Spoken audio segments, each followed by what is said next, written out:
Well, this is Howard Duncan. I'm a National Park Ranger at the Big South Fork National River and Recreation Area. And I want to welcome you to one of my favorite places in Big South Fork, the Twin Arches. I'm standing underneath the South Arch, which is one of the two arches, obviously, with a name like Twin. And these are pretty massive, spectacular sandstone arches. The Twin Arches are formed out of a conglomerate type of sandstone of Pennsylvanian age. So they're quite old. They've been here for a long time. And it's hard not to be impressed with the beauty of this particular spot. The good thing is it's relatively easy to get to. A short hike of about 7/10 of a mile, which is primarily moderate with some steps involved, will get you to the base of the arches and you can experience this wonderful sight for yourself. This junction in the Twin Arches Trail, this is where you can see both arches at one time during the winter months. On one side we have the North Arch, and then on the other side we have the South Arch, clearly joined together. They're a little different in character. One is high and thin and more open. The South Arch is much more massive, has more rock involved, and it's just physically bigger. But both are absolutely beautiful.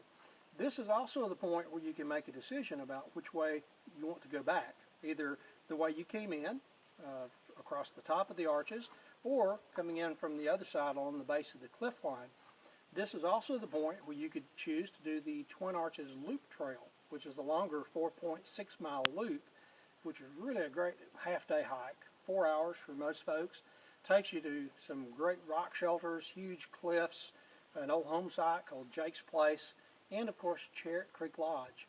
The Twin Arches Trail offers so much in terms of history and geology and culture. There's so much to see here that really typifies what Big South Fork is about. You have the geology of the arches and the sandstone of the cliffs and the uniqueness of the rock shelters. There's an old niter mining site where years before people mined for potassium nitrate that they discovered in the sandstone of the rock shelters. You have Jake's Place, which is an old home site, which was occupied till 1945 or so. And then, of course, the still active and currently used Cherritt Creek Lodge, which itself is an old home site and a place you could spend the night in rustic comfort.